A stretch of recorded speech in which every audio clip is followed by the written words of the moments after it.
നമസ്കാരം, ടാക്ടിക്സിലേക്ക് സ്വാഗതം. എൻ്റെ കൂടെ ആദിൽ പാലോട്, ഹാരിസ് നെന്മാറ.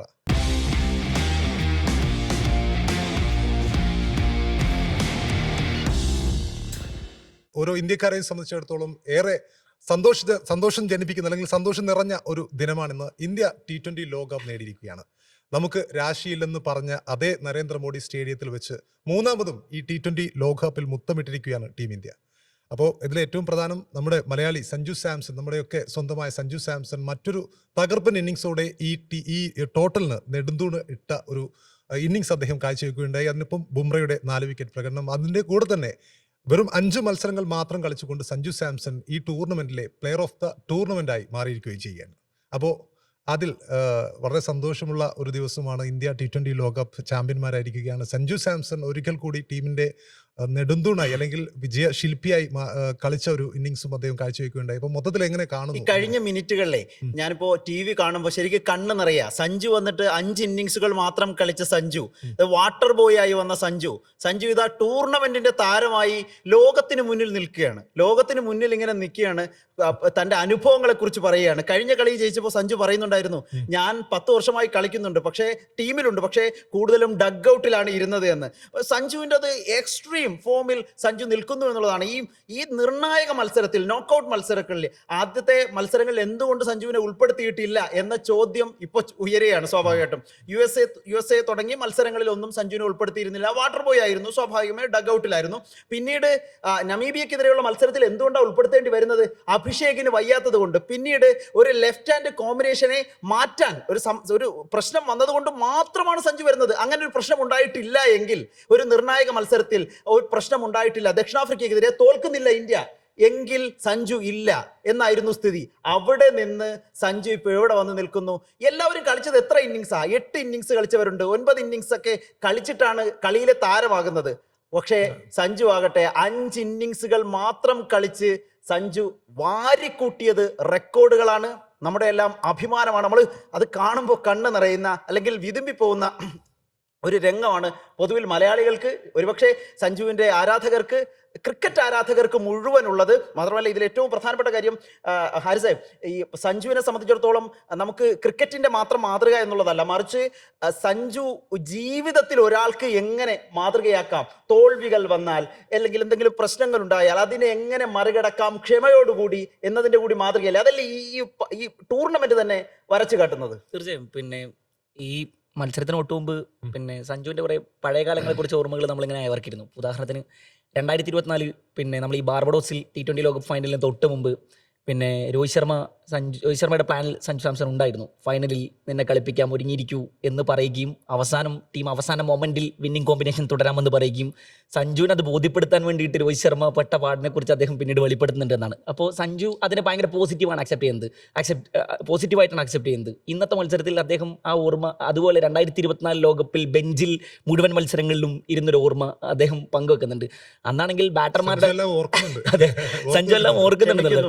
ഇത് പറയുന്ന സമയത്ത് തന്നെ നമ്മൾ അതിനു മുമ്പുള്ളൊരു ഓർമ്മ അയവറക്കണം. എന്ന് പറഞ്ഞാൽ ഒരു 2020 മറ്റാണ് നിരന്തരം തടയപ്പെടുന്ന സമയത്ത് ഗൗതം ഗംഭീർ എന്ന് പറയുന്നുണ്ട്, സഞ്ജു ഇന്ത്യക്ക് വേണ്ടി കളിച്ചിട്ടില്ല എന്നുണ്ടെങ്കിൽ നഷ്ടം സഞ്ജുവിനല്ല ഇന്ത്യക്കാണ് എന്ന് അദ്ദേഹം 2020 മറ്റോ പറയുന്നുണ്ട്. നിങ്ങൾ എന്തുകൊണ്ടാണ് വിരാട് കോഹ്ലിയെയും രോഹിത് ശർമ്മയും ഒന്നും ബാക്ക് ചെയ്യുന്നത് പോലെ സഞ്ജുവിനെ ബാക്ക് ചെയ്യാത്തത് എന്ന് 2020 മറ്റോ പറഞ്ഞ ഗൗതം ഗംഭീർ ഒരു പരിശീലനം മുൻപ് തന്നെ പറഞ്ഞു. അതെ, ഇന്നാ മനുഷ്യൻ ഡഗൌട്ടിൽ ഇരുന്നിട്ട് ഈ കളി കാണുന്നുണ്ട്. സഞ്ജു ഇതുപോലെ യഥാർത്ഥത്തിൽ ഇതും ഒരു player of the match performance തന്നെയാണ് എന്ന് വേണമെങ്കിൽ പറയാൻ സാധിക്കും. എന്ന് പറഞ്ഞാൽ പിന്നെ വിന്നിംഗ് കോമ്പിനേഷൻ എന്ന് പറയുന്ന ഒരു സാധനത്തിലേക്ക് നമ്മളെത്താൻ ദക്ഷിണാഫ്രിക്കയോടുള്ള തോൽവി വരെ നമുക്ക് കാത്തിരിക്കേണ്ടി വന്നു എന്ന് പറയുകയും അതിനുശേഷം നമ്മൾ ലെഫ്റ്റ് റൈറ്റ് കോമ്പിനേഷനിലേക്ക് വരികയും പിന്നീടുള്ള മത്സരങ്ങളിൽ മുഴുവൻ, അതായത് ഡു ഓർ ഡൈ മാച്ചുകളിലാണ് സഞ്ജു തിളങ്ങിയിട്ടുള്ളത് എന്നതാണ് ഈ പ്ലെയർ ഓഫ് ദ ടൂർണമെന്റിന്റെ ഭംഗി, സൗന്ദര്യം എന്ന് പറയേണ്ടി വരും. വിൻഡീസിനെതിരെ ഡു ഓർ ഡൈ മാച്ച് ആയിരുന്നു. സൂപ്പർ 8 പരാജയം, അതും ഈ ടൂർണമെന്റിലെ ഏറ്റവും ഹോട്ട് ഫേവറേറ്റുകളായി സൗത്ത് ആഫ്രിക്കയോടാണ് നമ്മൾ പരാജയപ്പെടുന്നത്. വെസ്റ്റ് ഇൻഡീസിനെതിരെ പിന്നെ ഈ ടൂർണമെന്റിൽ നിങ്ങൾ എടുത്ത് നോക്ക്. പിന്നെ ചേസിങ്ങിന്റെ സമയത്ത് സ്വാഭാവിക ഡ്യൂ ഫാക്ടർ ഭയങ്കരമായി ടൂർണമെന്റിൽ ഉണ്ടാകുമെന്ന് പറയുകയും നമ്മൾ 2 ടോസുകൾ സെമിയിലും ഫൈനലിലും നമുക്ക് ടോസ് നഷ്ടപ്പെട്ടിട്ടുണ്ട്. എന്നിട്ട് ആദ്യം ഫീൽഡിംഗ് തെരഞ്ഞെടുക്കുന്ന ടീമിനെ പരാജയപ്പെടുത്തിയാണ് നമ്മൾ ഈ ടൂർണമെന്റ് എടുക്കുന്നത് എന്ന് ആലോചിക്കണം. ഇന്ത്യയിൽ ടൂർണമെന്റ് നടക്കുന്ന സമയത്ത് ഡ്യൂ ഫാക്ടർ നിർണായകമാകും. ടോസ് നേടുന്ന ടീം. ഇപ്പോൾ ഇന്നത്തെ മത്സരത്തിൽ സാനർ ടോസ് കിട്ടിയ ഉടൻ തന്നെ അദ്ദേഹം കൈ ഇങ്ങനെ കാണിക്കുന്നുണ്ട്, ബോളിംഗ് എന്ന് അദ്ദേഹം പറയുന്നുണ്ട്, വേറെ ഓപ്ഷൻ ഇല്ല എന്ന് അദ്ദേഹം പറയുന്നുണ്ട്. എന്നിട്ട് നമ്മുടെ ഒരു കംപ്ലീറ്റ് ഡൊമിനൻസ് വിജയമാണ്. ഇംഗ്ലണ്ടിനെതിരെ നമ്മൾ ഇങ്ങനെ ഒരു ഡൊമിനൻസ് ഉണ്ടായിട്ടില്ല നമുക്ക്, പക്ഷേ 7 റൺസിനാണ് അതെ വിജയിച്ചത്. പക്ഷേ 26 runs. അതെ, പക്ഷേ ഈ മത്സരത്തിൽ കംപ്ലീറ്റ് ഡൊമിനൻസ് ആണ് എന്നാണ് നമ്മൾ പറയേണ്ടത്. എടുത്തു പറയേണ്ട ഒരുപിടി പേരുകൾ നമുക്കുണ്ട്. നമുക്ക് പല പിഴവുകളും വന്നിട്ടുണ്ട് ടൂർണമെന്റിൽ. നമ്മൾ ഫീൽഡിൽ പിഴവുകൾ വരുത്തുന്നു എന്ന് പലരും വിമർശിച്ചിട്ടുണ്ട്. 13 ക്യാച്ചുകൾ നമ്മൾ ഈ ടൂർണമെന്റിൽ നഷ്ടപ്പെടുത്തിയിട്ടുണ്ട്. ഈ മത്സരത്തിൽ തുടക്കത്തിൽ ഫിന്നലന്റെ ക്യാച്ച് ശിവൻ ദൂബെ നഷ്ടപ്പെടുന്ന സമയത്ത് നമ്മളൊക്കെ വിറച്ചു പോയിട്ടുണ്ട്. കാരണം കഴിഞ്ഞ മത്സരത്തിൽ ദക്ഷിണാഫ്രിക്കയെ തോൽപ്പിച്ച ഫിന്നലന്റെ ആ പെർഫോമൻസ് നമ്മൾ കണ്ടതാണ്. 7 ഓവർ ബാക്കി നിൽക്കെ സൗത്ത് ആഫ്രിക്കയെ പോലെ ടൂർണമെന്റിലെ ഹോട്ട് ഫേവറേറ്റുകളെ പരാജയപ്പെടുത്താൻ ഒരൊറ്റ കാരണം അയാളായിരുന്നു. അപ്പോൾ അയാളുടെ ക്യാച്ചാണ് വിടുന്നത്. ടിം സീഫേർട്ട് ഇന്ത്യക്കെതിരെ വലിയ റെക്കോർഡുകളുടെ ഒരു മനുഷ്യനാണ്. 4 അർദ്ധ സെഞ്ചുറികൾ അദ്ദേഹത്തിനുണ്ട്. അതായത് ഇന്ത്യക്കെതിരെ വലിയ റെക്കോർഡുകളിൽ ഒരുപിടി മനുഷ്യർ അവരുടെ ടീമിലുണ്ട് എന്നിരിക്കെ ഫിന്നലന്റെ ക്യാച്ച് ശിവൻ ദൂബെ വിട്ടുകളയുമ്പോഴും സൂര്യകുമാർ യാദവ് പോയിട്ട് ശിവൻ ദൂബയെ തോളിൽ ചേർത്ത് പിടി ആശ്വസിപ്പിക്കുന്നതാണ് കണ്ടത്. അദ്ദേഹം ഭയങ്കര സന്തോഷത്തിലുണ്ട്, കോൺഫിഡൻസിലായിരുന്നു എന്നുള്ളതാണ്. പിന്നെ ഒരു 10 ഓവർ ആകുമ്പോഴേക്കും വിക്കറ്റുകൾ ഇങ്ങനെ തുടരെ വീടുന്നു. അതിനേക്കാൾ എനിക്ക് എടുത്ത് പറയാനുള്ളത് അഭിഷേക് ശർമ്മയുടെ തിരിച്ചുവരവാണ് എന്നാണ്. അഭിഷേക് ശർമ്മയെ കുറിച്ച് സ്ലോഗർ വിളികൾ ഈ ടൂർണമെന്റ് നടക്കുന്ന സമയത്ത് അങ്ങ് പാകിസ്ഥാനിൽ നിന്ന് നമ്മൾ നിരന്തരം കേട്ടുകൊണ്ടിരുന്നു. ഇന്ത്യ സൂപ്പർ 8-ൽ പോലും പ്രവേശിച്ചു, സൂപ്പർ 8 കടക്കില്ല എന്ന് പറയുന്ന മുഹമ്മദ് ആമിർ ഇപ്പോൾ എവിടെയാണ് എന്നാണ് നമുക്ക് ചോദിക്കാനുള്ളത്. അദ്ദേഹം പറയുന്നു സെമിയിൽ കടന്നതുപോലും ഭാഗ്യം കൊണ്ടാണ്, സെമിയിൽ പൊട്ടുമെന്ന് പറയുന്നത്. സെമിയിൽ അതിൽ ഏറ്റവും പ്രധാനപ്പെട്ട കാര്യം പറഞ്ഞല്ലോ, ആമിറിന്റെ ഒരു ഇതിൽ പറയുന്നുണ്ട്, ഒരു അഭിമുഖത്തിൽ പറയുന്നുണ്ട്, വിലയിരുത്തലാ ആമിർ പറയുന്നത് സഞ്ജുവും ബുംറയും മാത്രമേ കളിക്കുന്നുള്ളൂ എന്നാണ്. ഇന്ന് കളിച്ചത് ആരാ?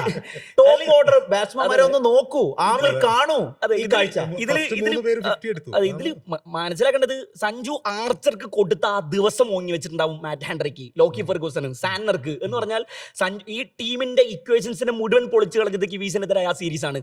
ആ സീരീസിൽ സാന്നർ സഞ്ജുവിനെ കുറ്റി തെറിപ്പിച്ചതിന് ശേഷം ഒരു ചിരിച്ചിരിക്കുന്നുണ്ട്. അത് ഇപ്പോഴും പിന്നെ സോഷ്യൽ മീഡിയയിൽ വൈറലാണ്. എന്ന് പറഞ്ഞാൽ അയാൾ കുഴിച്ച കുഴിയിലേക്ക് ഒരു വേട്ടക്കാരനെ പോലെ ഇരയെ വലിച്ചിടുന്നത് പോലെ സഞ്ജു ഇങ്ങനെ വീടുമെന്ന് പറയും. ഇന്നത്തെ മത്സരത്തിൽ മാറ്റ് ഹെൻറിയുടെ 5ാമത്തെ പന്ത് ലോങ് ഓണിലൂടെ പായുന്ന സമയത്ത് സഞ്ജുവിന്റെ മുഖത്തേക്ക് ക്യാമറ തിരിയുന്നുണ്ട്. പ്യുവർ കോൺഫിഡൻസ് അവിടെ നിന്നാണ്. പിന്നെ 50 വരെ ഭയങ്കരമായിട്ട് കാമൻ ക്വയറ്റ് ആയിട്ട് പോകുന്നു. പിന്നെ ലോക്കി ഫെർഗൂസന്റെ ഒരു ഓവറിൽ 2 സിക്സറുകൾ, മിച്ചൽ രച്ചിൻ രവീന്ദ്രയുടെ ഒരു ഓവറിൽ 3 സിക്സറുകൾ, അങ്ങനെ തുടങ്ങിയിട്ട് 50ക്ക് ശേഷം ഗിയർ അങ്ങ് ഷിഫ്റ്റ് ചെയ്യുന്നു.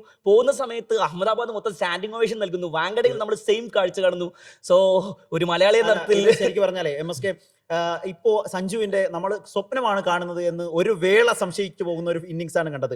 1ാം gear, 2ാം gear, 3ാം gear, Hanuman gear, ആ ഗിയർ ഇട്ട ഒരു പാച്ചിലായിരുന്നു സഞ്ജു. എനിക്ക് ഒരു ചോദ്യം ചോദിക്കാനുള്ളതെന്ന് വെച്ചാൽ, ഈ സഞ്ജു ഇല്ലായിരുന്നെങ്കിൽ ഒരു പക്ഷേ ടൂർണമെന്റിൽ ഇന്ത്യ ഫൈനലിൽ എത്തുമായിരുന്നു. തീർച്ചയായിട്ടും അതൊരു വലിയ ചോദ്യമാണ്. മലയാളികളുടെ മാത്രമല്ല, ഇന്ത്യയുടെ മൊത്തം ചേട്ടനായി ഇപ്പോൾ സഞ്ജു മാറിയിരിക്കുകയാണ്. അതാണ് ഏറ്റവും പ്രധാനപ്പെട്ട പ്രത്യേകത.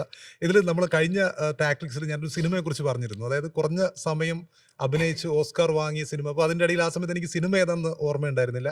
അതിൻ്റെ ഇടയിൽ എല്ലാവരും Silence of the Lambs Anthony Hopkins എഴുതിയിട്ടുണ്ട്. ആ സിനിമ വെറും 16 മിനിറ്റാണ്. 92 ഇറങ്ങിയ ഒരു സിനിമയാണ്. ആ സിനിമയിൽ വെറും 16 മിനിറ്റ് മാത്രമാണ് ആന്റണി ഹോപ്കിൻസ് എന്ന മഹാനായ നടൻ അഭിനയിച്ചിട്ടുള്ളത്.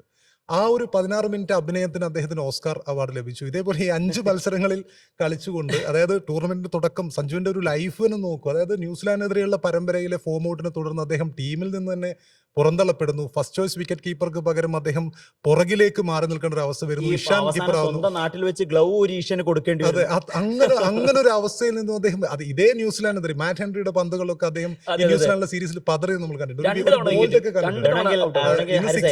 സഞ്ജുവിന്റെ പ്രതികാരം എന്ന് പറഞ്ഞൊരു അല്ലേ? തീർച്ചയായിട്ടും അത് സംഭവിച്ചത് കാര്യത്തിലായാലും ന്യൂസിലാൻഡിന്റെ കാര്യം. അപ്പൊ സഞ്ജു മൊത്തത്തിൽ ഇപ്പൊ സഞ്ജു മയം എന്ന് തന്നെ പറയാം. കാരണം ഇപ്പൊ ഇത് മാത്രമല്ല, ശരിക്കും സഞ്ജു ഇന്ത്യൻ ടീമിന്റെ ഒരു ആന്റണി ഹോപ്കിൻസ് ആയി മാറിയിരിക്കുകയാണെന്ന് പറയാം. പിന്നെ ഉപമിക്കാനുള്ള മറ്റൊരു കാര്യം കൂടിയുണ്ട്. 58-ലെ വേൾഡ് കപ്പ് ഫുട്ബോൾ ലോകകപ്പ്. ആ ലോകകപ്പിൽ ആ സമയത്ത് പെലെയുടെ വയസ്സ് 17 വയസ്സും 243 ദിവസമായിരുന്നു.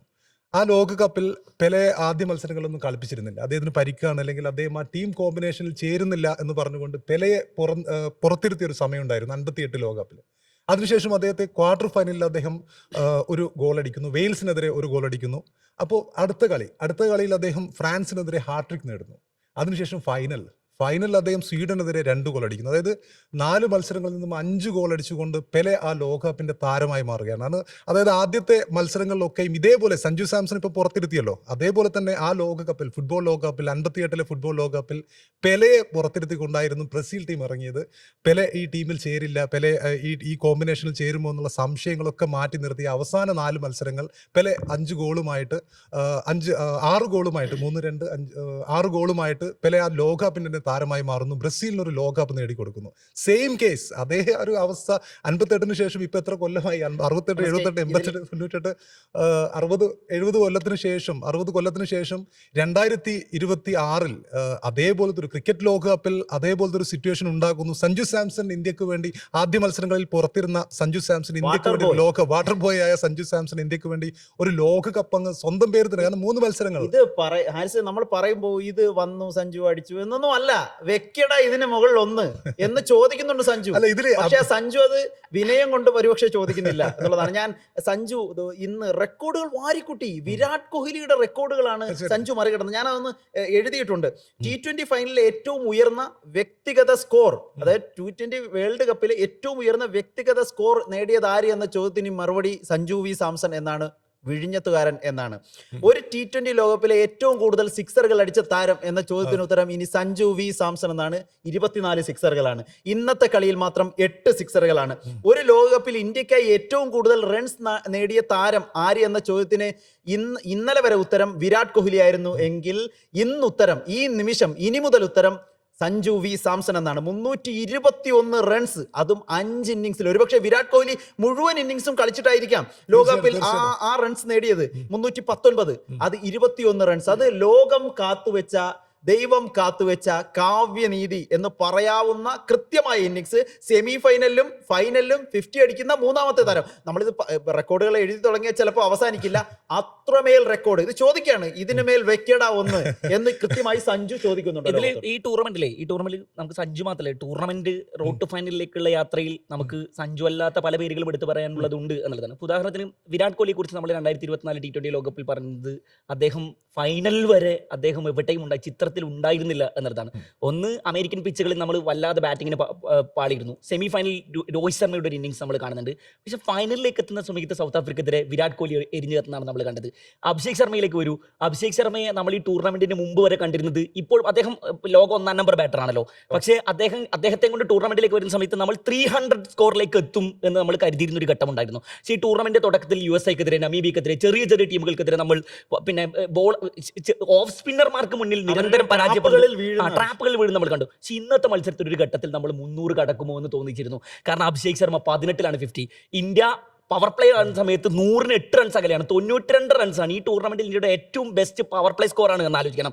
അഭിഷേക് ശർമ്മയെ പിന്നെ രച്ചിൻ രവീന്ദ്ര വീഴ്ത്തികൂട്ടൻ ഈ പിന്നെ പിടിച്ചതിനേക്കാൾ വലുതാണ് മാളത്തിനുള്ളിൽ ഉള്ളത് എന്നതുപോലെ ഇഷാൻ കിഷൻ ഇങ്ങോട്ട് ഇറങ്ങി വരുന്നു. ഇഷാൻ കിഷൻ പിന്നെ അടിക്കുന്നതാണ് നമ്മൾ കണ്ടത്. ശിവൻ ദുബെയുടെ കാര്യം നമ്മൾ ഈ ടൂർണമെന്റിൽ എടുത്ത് പറഞ്ഞേ മതിയാവൂ. ശിവൻ ദുബെയെ കുറിച്ച്, അദ്ദേഹം കൊടുത്ത റൺസുകളെ കുറിച്ച് നമുക്ക് പറയാൻ പലതും ഉണ്ടാകും. പക്ഷേ ഈ ടൂർണമെന്റിലെ കൺസിസ്റ്റന്റ് ആയി പലകുറി ഇന്ത്യക്ക് ഇന്നത്തെ മത്സരത്തിൽ പോലും ശിവൻ ദുബെ ടോപ്പ് ഓർഡറിലേക്ക് കുറച്ചുകൂടി ഓർഡർ മാറ്റി ഇറക്കിയിരുന്നെങ്കിൽ എന്നൊരു വലിയ ചർച്ച നടന്നുകൊണ്ടിരിക്കുന്നത്. കാരണം അവസാനത്തെ ആ 4 ഓവറുകൾ, 20ാമത്തെ ഓവറിന് തൊട്ടുമുള്ള 4 ഓവറുകളിൽ നമുക്ക് നേരത്തെ 280 പോവേണ്ടതായിരുന്നു. ഹാർദിക് പാണ്ഡ്യ വന്ന് 13 പന്തിൽ 18. പക്ഷേ ശിവൻ ദുബെ വന്നിട്ട് എന്താ ചെയ്തത്? 8 ബോൾ നേരിട്ടു. 3 4 2 6. അതായത് നീഷാം ഒരു ഓവറിൽ 3 വിക്കറ്റ് എടുത്ത് നിൽക്കുന്നു. അതും നിർണായക വിക്കറ്റുകൾ, സഞ്ജുവിന്റെ അടക്കമുള്ള നിർണായക വിക്കറ്റുകൾ നീഷാം ഒരു ഓവറിൽ എടുത്ത് നിൽക്കുന്നു. ഇതേ നീഷാമിനാണ് അവസാനത്തെ ഓവറിൽ 2 6ഉം 3 4 അടിക്കുന്നത് അദ്ദേഹം. തുടർച്ച ഈ നീഷാമിനെ ഇത് ആലോചിക്കുന്ന സമയത്ത് എനിക്ക് ഓർമ്മ വരുന്നത് പിന്നെ മാർക്കോ യാൻസൺ. സൗത്ത് ആഫ്രിക്ക തകർന്ന് പൊളിഞ്ഞു നിൽക്കുന്ന സമയത്ത് മാർക്കോ യാൻസൺ ഏറ്റവും അവസാനം വന്നിട്ട് അവർക്ക് 170 സ്കോർ സമ്മാനിക്കുന്നത് ഇതേ നീഷാമിന് ഒരു ഓവറിലിട്ട് നന്നായി അടിച്ചിട്ടാണ് എന്നുള്ളതാണ്. സോ ശിവൻ ദുബെയെ കുറച്ചുകൂടി കയറ്റിയിരുന്നെങ്കിൽ നമ്മൾ ചിലപ്പോൾ 280-നോ ചിലപ്പോൾ നമ്മൾ കണ്ടിരുന്ന ഈ ടൂർണമെന്റിന് മുമ്പ് ഇന്ത്യ 100-ന് മുകളിലുള്ള വിജയം എന്ന രൂപത്തിലേക്ക് കാര്യങ്ങൾ മാറുമായിരുന്നു. ഈ പറഞ്ഞതിൽ എനിക്ക് ഈ അക്സർ പട്ടേലിന്റെ കാര്യം എടുത്തു പറയണം. അക്സർ പട്ടേൽ ശരിക്കും പറഞ്ഞാൽ ഇന്നത്തെ ബൗളിംഗ് നമ്മൾ എന്താ പ്രതീക്ഷിച്ചത്? ആദ്യം അർഷ്ദീപ് സിംഗ് എറിയുകയാണെങ്കിൽ രണ്ടാമത് വരേണ്ടത് ഹാർദിക് പാണ്ഡ്യ, അത് കഴിഞ്ഞ് ജസ്പ്രീത് ബുംറ എന്ന നിലയിലാണ്. അതിനിടയിലാണ് ഇവർ അടിച്ചു തുടങ്ങുന്നു എന്നൊരു ഘട്ടത്തിലാണ് അക്സർ പട്ടേൽ വരുന്നത്. അക്സർ പട്ടേൽ വന്നിട്ട് ഒരു ടോപ്പ് ഓർഡറിനെ ഒന്ന് മുറിക്കുന്ന രൂപത്തിലുള്ള ഒരു ഇടപെടലുണ്ടായി. മാത്രമല്ല ഈ ടൂർണമെന്റ് ഉടനീളം എടുത്താൽ സെമിയിൽ വളരെ പ്രധാനപ്പെട്ട ക്യാച്ചുകൾ എടുത്തത് അവള് ഈ സാൾട്ടിനെ ബാപ്പു എന്നാണല്ലോ ഇയാളെ വിളിക്കുന്നത്, അക്സറിനെ വിളിക്കുന്നത്. അപ്പൊ ബാപ്പു ഉപ്പ് കുറുക്കി, ഗാന്ധി ഉപ്പ് കുറുക്കി അങ്ങ് ഉപമിച്ച് വലിയ അത്രയും ആഘോഷിക്കുന്നുണ്ട്. അക്സർ പട്ടേലിന് വളരെ പ്രധാനപ്പെട്ട ഒരു പങ്കുണ്ട്, ശിവം ദുബെക്ക് പ്രധാനപ്പെട്ട പങ്കുണ്ട്. ഈ പറഞ്ഞ പോലെ പിടിച്ചതിനേക്കാൾ വലിയതാണ് മാളത്തിലുള്ളത് എന്ന് പറഞ്ഞ പോലെ ഇഷാൻ കിഷൻ എന്തുകൊണ്ട് നമ്മൾ പറയുന്നില്ല? ഇഷാൻ കിഷന്റെ ഷോട്ടുകൾ എന്താ ഷോട്ട്, മാസ് ക്ലാസ് ഷോട്ടുകളല്ലേ, എല്ലാ ബാറ്റിന്റെ മധ്യത്താണ് കൊള്ളുന്നത്. എവിടെയെങ്കിലും എഡ്ജ് അടിച്ചോ? അടിച്ച് പറത്തല്ലേ. എന്താ തോന്നുന്നത്? തീർച്ചയായിട്ടും ഒരു പെർഫെക്റ്റ് മിഡ്ലിംഗ് ആണ്. ഇഷാൻ കിഷന്റെ സിക്സർ അടിക്കാനുള്ള അബിലിറ്റി നോക്കുമ്പോൾ എനിക്ക് തോന്നുന്നത് ഇന്ത്യൻ ടീമിൽ സഞ്ജുവിനെ പോലെ തന്നെ എടുത്തു പറയേണ്ട ഒരു താരമാണ്. അതേ ഒരു അത്രയൊരു ചെറിയ മനുഷ്യനാണ്, ഒരുപാട് പൊക്കമൊക്കെ കുറവുള്ള ഒരു മനുഷ്യനാണ്. പക്ഷേ സിക്സർ അടിക്കുക എന്നുള്ളത് അദ്ദേഹം ഒരു ശീലമാക്കി മാറ്റിയിരിക്കുന്ന ഒരു സിറ്റുവേഷനാണ്. അതിനൊപ്പം തന്നെ ന്യൂസിലാൻഡിന്റെ എനിക്ക് തോന്നുന്നത് ന്യൂസിലാൻഡ് ഒരുപാട് പിന്നെ ഇന്ത്യയെ തോൽപ്പിക്കാൻ വേണ്ടി ഒരുപാട് ഹോംവർക്ക് ചെയ്ത് അതൊക്കെ പാഴാവുന്ന ഒരു കാഴ്ചയാണ്. കാരണം ഓവർ ഹോംവർക്ക് പ്രശ്നമായോ എന്ന് തോന്നുന്നു. വൈഡുകൾ വീണു. മാത്രമല്ല അവരുടെ ബോളിംഗ് ഫസ്റ്റ് ഓവർ ഹെൻറി എറിയുന്നു, അടുത്ത ഓവർ ഗ്ലെൻ ഫിലിപ്സ് എറിയുന്നു. ആ ഓവർ 5 റൺസ് മാത്രമേ പറഞ്ഞിട്ടുള്ളൂ. പിന്നെ ഗ്ലെൻ ഫിലിപ്സ് ഈ മത്സരത്തിൽ പന്തേ എറിഞ്ഞിട്ടില്ല. പിന്നെ ഉള്ളത് ആദ്യത്തെ 4 ഓവർ 4 പേരാണ് എറിയുന്നത്. ഡഫി എറിയുന്നു, ഫെർഗ്യൂസൺ എറിയുന്നു. വൈഡ് എറിയുന്നത് സ്വാഭാവികമായിട്ട് നമുക്ക് തന്നെ അറിയാം, ഏത് പൊട്ടനും അറിയാം അഭിഷേക് ശർമ്മ എന്താ ചെയ്യാന്ന്. ഒരു ഓഫ് സൈഡ് യോർക്കർ പോലുള്ള ഒരു പന്ത് വന്നാൽ അഭിഷേക് ശർമ്മ എന്താ ചെയ്യാ, ഓഫ് സൈഡിലേക്ക് അടിക്കുകയാണ് ചെയ്യുന്നത് സാധാരണഗതി. അപ്പൊ 2 സൈഡിലും ഓഫ് ഫീൽഡർമാർ അവിടെ ഇട്ടിട്ടാണ് ഈ പണി ചെയ്യുന്നത്. അതൊക്കെയാണ് അഭിഷേക് ശർമ്മ 50 എടുക്കുന്ന സമയത്തുള്ള 3 ഷോട്ടുകൾ, അത് 3 ഒരേപോലെ അവിടെ ഒരു ഫീൽഡർ ഒരിക്കലും ഉണ്ടായിരുന്നില്ല. 3 അവിടെ ഒരാൾ ഉണ്ടായിരുന്നെങ്കിൽ ക്യാച്ച് ആയിരുന്നു. അഭിഷേക് ശർമ്മ അവിടെ ഫീൽഡിംഗ് സെറ്റപ്പിൽ അവിടെ സാനർക്ക് എന്തൊക്കെയോ പിഴവുകൾ വന്നിട്ടുണ്ട്. മാത്രമല്ല ബോളിംഗ് ചേഞ്ചുകൾ പോലും സാനർ ഇന്ത്യയെക്കാൾ കൂടുതൽ ടെൻഷൻ ന്യൂസിലാൻഡിനായിരുന്നു എന്ന് തോന്നിപ്പിക്കുന്ന ഒരുപാട് നിമിഷങ്ങൾ ഈ മത്സരത്തിൽ. ഇതിൽ വേറൊന്നുള്ളത്, ഇപ്പൊ സൗത്ത് ആഫ്രിക്കെതിരായ മത്സരത്തിൽ ഇതുപോലെ തന്നെ ഫിലിപ്സിന് ഒരു ഓവറാണ് കൊടുത്തത്. സൗത്ത് ആഫ്രിക്കെതിരായ മത്സരത്തിൽ ഒരു കോൾ മെക്കൻകിയെ കൊണ്ടുവരുന്നത്, അതെ റിയാൻ റിഗിൾട്ടനെ പുറത്താക്കാൻ വേണ്ടിയിട്ട്, ക്വിന്റൻ ഡീകോക്കിനെ പുറത്താക്കാൻ വേണ്ടിയിട്ട്. കാരണം ലെഫ്റ്റ് ഹാൻഡർമാർക്കെതിരെ ഓഫ് സ്പിന്നർമാർ ഉപയോഗിക്കുക എന്നുള്ളത് നിരന്തരം ഈ ടൂർണമെന്റിൽ പരീക്ഷിക്കപ്പെടുകയും ഇന്ത്യക്കെതിരെയാണ് അത് ഏറ്റവും കൂടുതൽ പരീക്ഷിക്കപ്പെട്ടിരിക്കുന്നത് എന്നിരിക്കെ തന്നെ കോൾ മെക്കൻകിയെ പോലെ ഒരു മനുഷ്യനെ ഇവർ പുറത്തിരുത്തിയിരിക്കുന്നു. എന്നിട്ട് ഗ്ലെൻ ഫിലിപ്സിനെ കൊണ്ടുവരുന്നു എന്നുള്ളതാണ്. ഗ്ലെൻ ഫിലിപ്സിന് ആ ഓവറിൽ ഒന്നും ചെയ്യാൻ കഴിഞ്ഞിട്ടില്ല. സഞ്ജു സാംസൺ ആണ് ഫേസ് ചെയ്തിരുന്നത് ആ ഓവറിൽ. പിഴവായി അവർ ചരിത്രത്തിൽ ഓർക്കും എന്നുള്ളതാണ്. ന്യൂസിലൻഡ് ഈ കപ്പ് പോകാൻ കാരണത്തിൽ ഒന്നായി ഇത് മാറാൻ സാധ്യതയുണ്ട്, ഈ പ്ലേയിങ് 11 തെരഞ്ഞെടുത്തതിലെ പാളിച്ച. മാത്രമല്ല പിന്നെ ഉള്ളത് നമുക്ക് സഞ്ജു എന്നുള്ളത് നമ്മുടെ ഒരു എന്താ പറയാ, ഈ ഒരു ഇന്നിങ്സിനൊപ്പം എനിക്ക് പ്രവചിക്കാൻ കഴിയുന്ന ഒരു കാര്യം, ഒരു ആഗ്രഹം എന്ന രൂപത്തിൽ സഞ്ജു തീർച്ചയായിട്ടും അടുത്ത ഏകദിന ടീമിലേക്കും അദ്ദേഹത്തിനെ ഉൾപ്പെടുത്താൻ അങ്ങനെയുള്ള ഒരു സിറ്റുവേഷൻ ഇപ്പം ഏതാണ്ട് ആഗ്രഹമായിരിക്കുകയാണ്. കാരണം അദ്ദേഹത്തിന് രാജകീയമായി തന്നെ ഇപ്പോൾ ഏകദിന ടീമിലേക്കും എത്താം എന്നുള്ളൊരു സിറ്റുവേഷൻ ആയിരിക്കും. സെഞ്ചുറി അടിച്ചതിന് ശേഷം അദ്ദേഹം ഉൾപ്പെടുത്തി ില്ല. പക്ഷേ ഈ സഞ്ജുവിന്റെ ഈ ഇന്നിങ്സ് തന്നെ നോക്കൂ. ആദ്യം അഭിഷേക് ശർമ്മ ഒരറ്റത്ത് തകർത്തടിക്കുന്ന സമയത്ത് അഭിഷേകിന് പരമാവധി സ്ട്രൈക്ക് കൊടുത്ത് അതായത് സഞ്ജു ആണ് പ്രഷർ മൊത്തം ഫസ്റ്റ് 2 ഓവറിലെ പ്രഷർ മൊത്തം അബ്സോർബ് ചെയ്തുള്ള ആ സിക്സറുകൾ, ഹെൻറിക്കെതിരെയുള്ള സിക്സറുകൾ. ആദ്യത്തെ 2 ഓവർ അഭിഷേക് സേഫ് ആയിരുന്നു. അഭിഷേക് പിന്നെ എനിക്ക് ചോദിക്കാനുള്ളത്, ഈ അഭിഷേകും ഒരുപക്ഷെ ഇഷൻ കിഷനും ഒരു IPL അല്ലെങ്കിൽ T20 മെറ്റീരിയലാണ്. നമുക്ക് കാണുമ്പോൾ അറിയാം അവരുടെ ഒരു 360 പെർഫോമൻസ്. പക്ഷേ സഞ്ജു സാംസൺ അതല്ല ഉറപ്പല്ലേ. അത് 1 ഡേ ടെസ്റ്റ് ഒരുപക്ഷെ ആ മെറ്റീരിയൽ ഇന്നത്തെ ഇന്നിങ്സ് തന്നെ നോക്കും. ഒരു കമ്പോസ്ഡ് സച്ചിനെയൊക്കെ കാണുന്ന പോലെ കാണുന്ന ആള്. രജിൻ രവീന്ദ്രക്കെതിരെ തുടർച്ചയായി 3 പന്തുകൾ അദ്ദേഹം ഡിഫെൻഡ് ചെയ്ത് വിടുന്നു, ഡോട്ട് ബോളുകളാണ്. പക്ഷെ സഞ്ജുവിന് അത് അലട്ടുന്നില്ല. അടുത്ത 2 പന്തുകളും സിക്സർ അടിച്ചുകൊണ്ട് അത് മെയിൻറ്റെയിൻ ചെയ്യാണ്. ഇപ്പൊ നമ്മൾ തന്നെ ഞാനും ആരിസും കളി കണ്ടുകൊണ്ട് നിൽക്കുന്ന സമയത്ത് 50 ആയ സമയത്ത് നമ്മളിങ്ങനെ പറയുന്നുണ്ട് ഗിയർ ഇപ്പൊ മാറ്റും, കറക്റ്റ് 2 6. കറക്റ്റ് ആയിട്ട് അത്. പിന്നെ അതിനുശേഷം അദ്ദേഹത്തിന്റെ ഷോട്ടുകളുണ്ട്, അദ്ദേഹത്തിന് അറിയാം കളി കൊണ്ടുപോകും. നമ്മളിപ്പം വിരാട് കോഹ്ലിയിൽ കാണുന്ന ഒരു എന്താ അദ്ദേഹത്തിന്റെ ഒരു പിന്നെ ഈ സ്റ്റാർഡംസിന്റെ ഒരു പ്രധാനപ്പെട്ട കാര്യം അദ്ദേഹത്തിന് ഇന്നിങ്സ് കൊണ്ടുപോകുന്ന അറിയാം. റൺ റേറ്റ് കുറയുന്നു, എത്ര ഇപ്പം 2-3 ബോൾ ഡോട്ടറി ആണെങ്കിലും അത് മെയിൻറ്റെയിൻ ചെയ്യും. ആ രീതിയിലുള്ള ഒരു കമ്പോസ് ഇന്നിങ്സ്. ഇപ്പം ഒരു ഘട്ടത്തിൽ ഇഷാൻ കിഷൻ തകർത്തടിക്കുന്ന സമയത്ത് സഞ്ജുവിന്റെ റൺസിനെ മറികടക്കുമോ എന്നുള്ള ഒരു സംശയം പോലും നമുക്കുണ്ടായിരുന്നു. പക്ഷെ സഞ്ജു എനിക്ക് ചേട്ടനാണ് നീ അനിയനാണെന്നുള്ള ലൈനിൽ അദ്ദേഹം സിക്സ് അടിച്ചുകൊണ്ട് ആ 89 റൺസ് അദ്ദേഹത്തിന് ശരിക്കും ഇന്ന് സെഞ്ചുറി അടിക്കാമായിരുന്നു. കഴിഞ്ഞ കളിക്ക് അടിക്കാമായിരുന്നു. പക്ഷെ ഇത് ടീമിന് വേണ്ടിയാണ് കളിക്കുന്നത്. എനിക്ക് 2 പേരോടും ചോദിക്കാനുള്ളത്, ഇനി സഞ്ജുവിന്റെ ഭാവി എന്താണ്? T20 ക്യാപ്റ്റൻ സ്ഥാനത്തേക്ക് സഞ്ജു വരും? അതിന്റെ സഞ്ജു ഒരു ക്യാപ്റ്റൻസി മെറ്റീരിയൽ ആണ്. നമ്മൾ കണ്ടിട്ടുണ്ട് രാജസ്ഥാൻ കഴിഞ്ഞ കളിയിൽ വരുൺ ചക്രവർത്തിക്ക്, അതായത് വരുൺ ചക്രവർത്തി 6 അടിക്കുമ്പോ സൂര്യകുമാർ യാദവ് അവിടെ ഇല്ല, വന്നിട്ട് ഒന്ന് ആശ്വസിപ്പിക്കുകയും ഇതൊന്ന് സംസാരിക്കുകയും ചെയ്യുന്നത് ആരാ? അടുത്ത ബോളിൽ ബട്ട്ലറിന്റെ വിക്കറ്റാണ് വേണ്ടത്. അത് ആരാ ചെന്നത്? സഞ്ജു സാംസൺ ആണ്. പലപ്പോഴും മാത്രമല്ല, ഈ അഭിഷേക് ശർമ്മ ചിലപ്പോൾ അനാവശ്യ ഷോട്ടുകൾക്ക് ശ്രമിക്കുമ്പോൾ നമുക്ക് ചില സമയങ്ങളിൽ ക്ലോസ് അപ്പ് ഷോട്ട് വരും. എന്താ അല്ല ഇന്ന് സഞ്ജുവിന്റെ മുഖം ആ സമയത്ത് ക്ലോസ് അപ്പ് ഉണ്ടായിരുന്നു. സഞ്ജുവിന്റെ നിരാശ അവിടെ ഇടയ്ക്ക് ഇങ്ങനെ പറയുന്നുണ്ട്, സമാധാനപ്പെട് എന്ന് പറയുന്നുണ്ട്. അതൊരു ക്യാപ്റ്റനെ പറ്റൂ. അത് T20 ക്യാപ്റ്റനായിട്ട് സഞ്ജുവിനെ കാണാൻ പറ്റുമെന്ന് തോന്നുന്നുണ്ടോ? തീർച്ചയായിട്ടും എനിക്ക് അങ്ങനെ കൃത്യമായിട്ടും തോന്നുന്നുണ്ട്. കാരണം സഞ്ജു ഒരു ക്യാപ്റ്റൻ, ഏജ് മാത്രമായിരിക്കും ഒരു ഇത് അദ്ദേഹത്തിന് എതിരായിട്ട് 3-4 വർഷം കൂടി ഉണ്ട്. പക്ഷെ സഞ്ജു കൃത്യമായിട്ടും അദ്ദേഹത്തിന് ഈ കളി കൊണ്ടുപോകുന്ന ഒരു സ്റ്റൈൽ, അത് തീർച്ചയായിട്ടും ഒരു ക്യാപ്റ്റൻ, നമ്മൾ മഹേന്ദ്ര സിംഗ് ധോണിയെ പറ്റി പറയാറുണ്ട് ക്യാപ്റ്റൻ കൂൾ എന്നുള്ളത്. സഞ്ജു തീർച്ചയായിട്ടും ഇപ്പോഴത്തെ ഗണത്തിൽ ഒരു ക്യാപ്റ്റൻ കൂളായിട്ട് തന്നെ നിൽക്കുന്ന ഒരാളാണ്. ഇതിലെനിക്ക് വേറൊന്ന് പറയാനുള്ളത്, നിങ്ങൾ ഔട്ട് ഓഫ് സിലബസിലുള്ളതാണ്. ഔട്ട് ഓഫ് സിലബസ് ആകരുത് അദ്ദേഹത്തിന്റെ പേരെന്നാണ്. അത് ഗൗതം ഗംഭീറിന്റെ പേരാണ്. ഗൗതം ഗംഭീർ തുടർച്ചയായിട്ട് പല ഘട്ടത്തിലും നമ്മൾ നമ്മൾ വിമർശിച്ചിട്ടുണ്ടെങ്കിലും വിമർശിച്ച ഒരു മനുഷ്യനാണ്. അദ്ദേഹം ടെസ്റ്റിൽ നിരന്തരം പരാജയപ്പെട്ടു പോകുന്നു. വൈറ്റ് ബോൾ ക്രിക്കറ്റിൽ ഏകദിനത്തിൽ നിരന്തരം അദ്ദേഹം പരാജയപ്പെട്ടു പോകുന്ന സമയത്ത് നമ്മൾ പലകുറി അദ്ദേഹത്തെ ഇതേ വേദിയിൽ ഇരുന്നു കൊണ്ട് വിമർശിച്ചിട്ടുണ്ടെങ്കിൽ പോലും T20 ലോകകപ്പ് അദ്ദേഹം ഇന്ത്യക്ക് കൊണ്ടുതരുന്നു. കഴിഞ്ഞ ചാമ്പ്യൻസ് ട്രോഫി നേടുന്ന സമയത്ത് രോഹിത് ശർമ്മ പറഞ്ഞത് അത് രാഹുൽ ദ്രാവിഡിന്റെ കിരീടമാണെന്നാണ്. എന്നാൽ ഈ T20 ലോകകപ്പ് നേടുന്ന സമയത്ത് നമ്മൾ പറയുന്നു ഇത് ഗൗതം ഗംഭീറിന്റെ കൂടെ കിരീടമാണ് എന്നാണ്. പല പരീക്ഷണങ്ങളും അദ്ദേഹം ടൂർണമെന്റ് ടീമിൽ നടപ്പിലാക്കുന്നു എന്ന രീതിയിൽ നമ്മൾ വലിയ വിമർശനങ്ങൾ ഉന്നയിച്ചിട്ടുണ്ട്. ലെഫ്റ്റ് റൈറ്റ് കോമ്പിനേഷൻ മാറ്റുന്നില്ല, സഞ്ജുവിനെ കൊണ്ടുവരുന്നില്ല എന്ന് വിമർശനം ഉന്നയിച്ചിട്ടുണ്ട്. പക്ഷെ ഒരു ഘട്ടത്തിൽ അദ്ദേഹത്തിന്റെ കൂടെ ഇടപെടലാണല്ലോ. ഇപ്പോൾ ഒന്ന് ആലോചിച്ച് നോക്ക്, നമീബിയക്കെതിരെ സഞ്ജു അത്ര ഒരു കാമിയോ ഇന്നിങ്സ് ആണ് കളിക്കുന്നത്.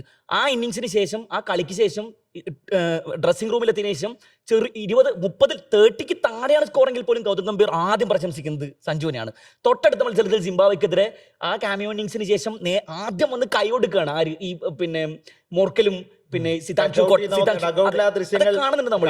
അതായത് പിന്നെ ഇതേ സഞ്ജു 21 തവണ നീ പുറത്തായാലും പിന്നെ കുറെ ഘട്ടത്തിൽ അദ്ദേഹത്തിന് പുറത്താക്കുന്നതിൽ പിന്നെ ശുഭ്മാൻ ഗില്ലിനെ കൊണ്ടുവരാൻ വേണ്ടി ഏഷ്യ കപ്പിൽ നടത്തിയ സംഗതികളൊക്കെ നമ്മൾ ഇതാക്കുന്ന സമയത്തും സഞ്ജുവിനെ ഒരു ഘട്ടത്തിൽ അല്ലെങ്കിൽ മറ്റൊരു ഘട്ടത്തിൽ ബാക്ക് ചെയ്യുന്നതിൽ ഗൗതം ഗംഭീർ പല രീതിയിൽ സഞ്ജുവിനെ നിരന്തരം ടീമിൽ സ്ഥാനം കൊടുക്കുന്നതിൽ ഗൗതം ഗംഭീറിന് കൃത്യമായ റോൾ ഉണ്ട് എന്നുള്ളതാണ്. അതായത് ഈ ഗംഭീറിന്റെ കാര്യം പറഞ്ഞല്ലോ, ഗംഭീർ എനിക്ക് തോന്നുന്നത് സഞ്ജുവിന് ഒരു ഫ്രീഡം കൊടുത്തിട്ടുണ്ട്. നിനക്ക് അടിക്കുകയാണ് നിന്റെ പണി. അതായത് നീ ഡിഫെൻഡ് ചെയ്യുകയോ അല്ലെങ്കിൽ ടൈം എടുത്ത് റണ്ണിലേക്ക് എത്തുകയോ അല്ല, നീ ബോൾ കിട്ടുമ്പോൾ അടിക്കുക. ചിലപ്പോൾ സഞ്ജുവിന്റെ അഭിമുഖത്തിലൊക്കെ പറയുമ്പോൾ ചേട്ടാ എനിക്കൊന്നും അറിയില്ല ചേട്ടാ, ബോൾ വരുന്നു ഞാൻ അടിക്കുന്നു ചേട്ടാ എന്ന് പറയുന്നത് പോലെ സഞ്ജുവിനെ സംബന്ധിച്ചിടത്തോളം ബോൾ വരുമ്പോൾ അടിക്കുന്നു. അതിനെ എന്റർടൈൻ ചെയ്യുകയായിരുന്നു ഗംഭീർ. അതായത് 25 റണ്ണിന് 30 റണ്ണിന് താഴെ എടുത്തപ്പോഴൊക്കെ പറഞ്ഞ എന്താ, ഇതാണ് വേണ്ടത്, ഇതാണ് ഇന്ത്യക്ക് നഷ്ടപ്പെട്ടിരുന്ന, ഇതാണ് ദക്ഷിണാഫ്രിക്കയുടെ മത്സരത്തിലും അതിന് മുൻപുള്ള മത്സരങ്ങളിലുമെല്ലാം ടോപ്പ് ഓർഡർ പരാജയപ്പെട്ടപ്പോൾ എന്താണ് സംഭവിച്ചത് അത് കൃത്യമായി പറയുന്നതായിരുന്നു സഞ്ജു പിന്നീട് വന്നപ്പോൾ ഉണ്ടായ മാറ്റം, അല്ലെ?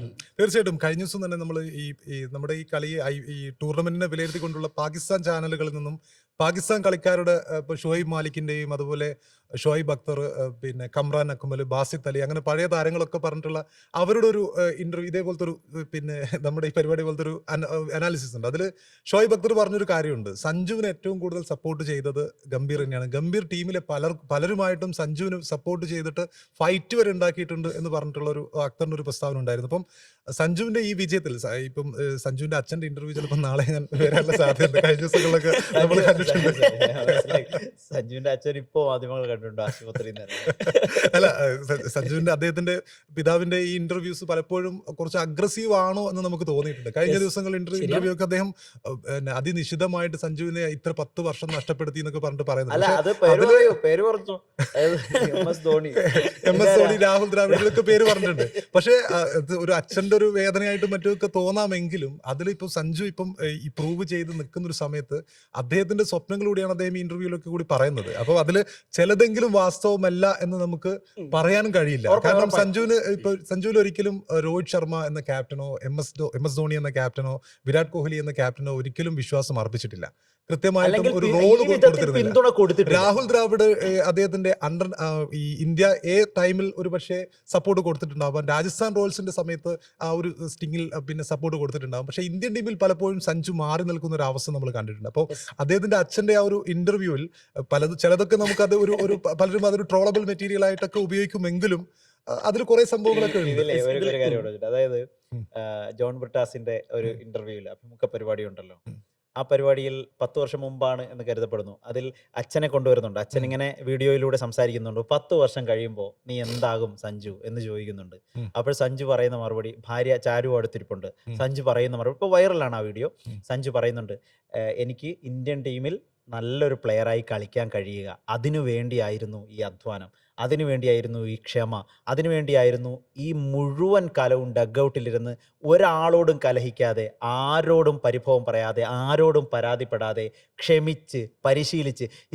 ഈ പറയുന്നുണ്ടായിരുന്നല്ലോ കഴിഞ്ഞ ദിവസം സൂര്യകുമാർ യാദവ് മാധ്യമങ്ങളെ കണ്ടപ്പോൾ അഹമ്മദാബാദിൽ വെച്ച് പറയുന്നുണ്ട്, സഞ്ജു എന്ന മനുഷ്യൻ അഥവാ പ്ലേയിങ് 11 ഇല്ല എന്ന് തിരിച്ചറിഞ്ഞാൽ പോലും വളരെ ദീർഘനേരം നെറ്റ്സിൽ ട്രെയിൻ ചെയ്യുന്ന ആളെയാണ് കാണാൻ കഴിയുന്നത്. ശരിക്കും ആ പരിശ്രമത്തിനുള്ള ഫലം അത് ഇന്ന് ലോകം കാണുന്നു അല്ലേ ഹരിസേ? തീർച്ചയായും. ഞാൻ ഇതുകൂടെ ഇതിനൊപ്പം വേറൊന്ന് ആഡ് ചെയ്യാനുള്ളത്, എനിക്ക് എല്ലാ ആളുകളുടെ പേര് നമ്മൾ ഇതിന് എടുത്ത് പറയാണല്ലോ, നമ്മൾ കുറേ നേരം സഞ്ജുവിൽ ഇങ്ങനെ കൂടി കേൾക്കാണല്ലോ.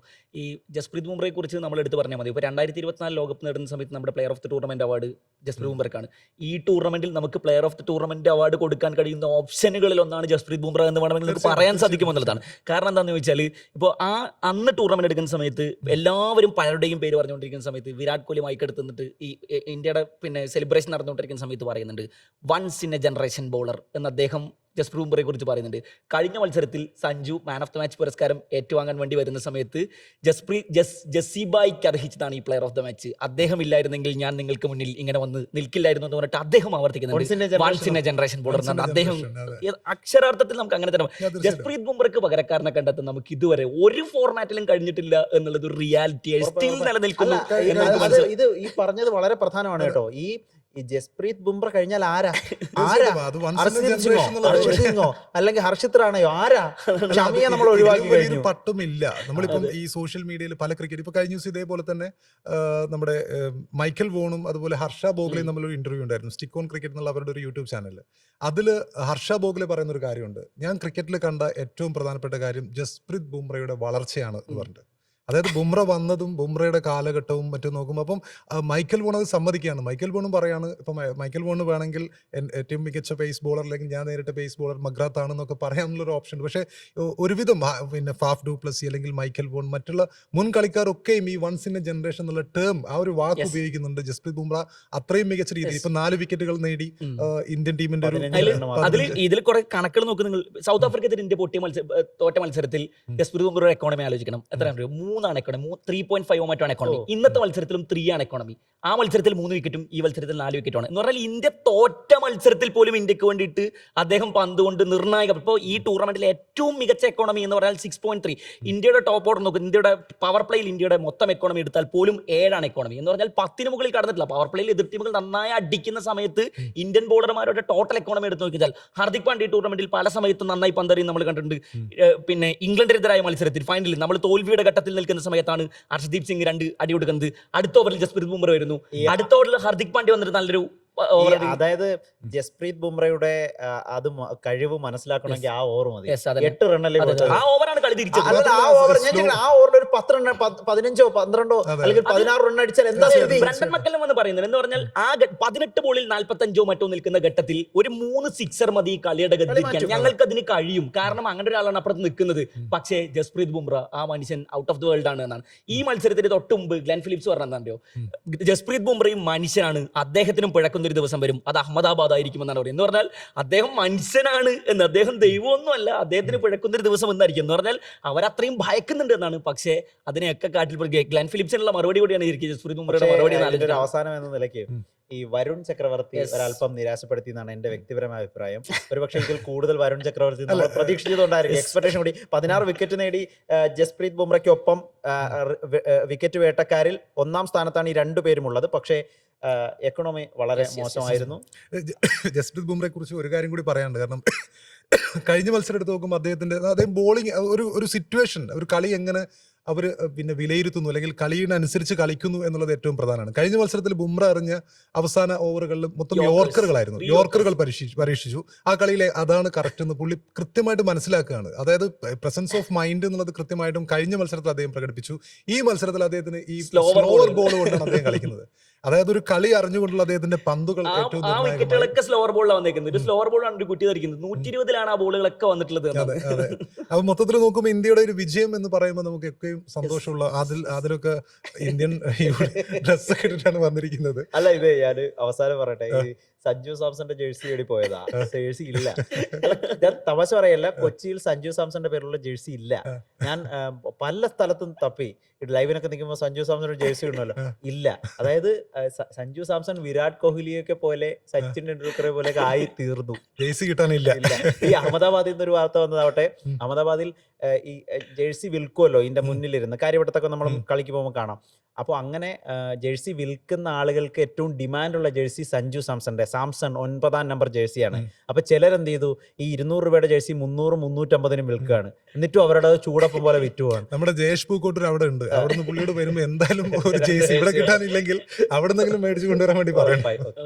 അപ്പോൾ മൊത്തത്തിൽ ഇന്ത്യൻ ആരാധകരെ സംബന്ധിച്ചിടത്തോളം, ക്രിക്കറ്റ് പ്രേമികളെ സംബന്ധിച്ചിടത്തോളം, നമ്മുടെ എല്ലാവരും സംബന്ധിച്ചിടത്തോളം ഇന്ത്യ 3ാമതും T20 ലോകകപ്പ് നേടിയ ഈ ഒരു സന്തോഷമുള്ള ദിവസം, ഈ ഒരു ദിവസം എന്നുള്ളത് ഈ ഒരു ദിവസം മാത്രമല്ല തുടർന്നുള്ള ദിവസങ്ങളും ഒരു ആഘോഷ ദിനങ്ങളായി നമുക്ക് മാറട്ടെ. സഞ്ജു സാംസൺ മറ്റൊരു മികച്ച ഇന്നിങ്സോടെ ഇന്ത്യയുടെ വിജയശില്പിയായി എന്നുള്ളത് തീർച്ചയായും നമ്മെ സംബന്ധിച്ചിടത്തോളം സന്തോഷിപ്പിക്കുന്ന കാര്യമാണ്. ടാക്ടിക്സ് ഇവിടെ അവസാനിക്കുന്നു. നിങ്ങളുടെ കമന്റുകളും നിങ്ങളുടെ സന്തോഷവും ഇതിന് ചുവടെ കമന്റുകളായി നിങ്ങൾ രേഖപ്പെടുത്തുക.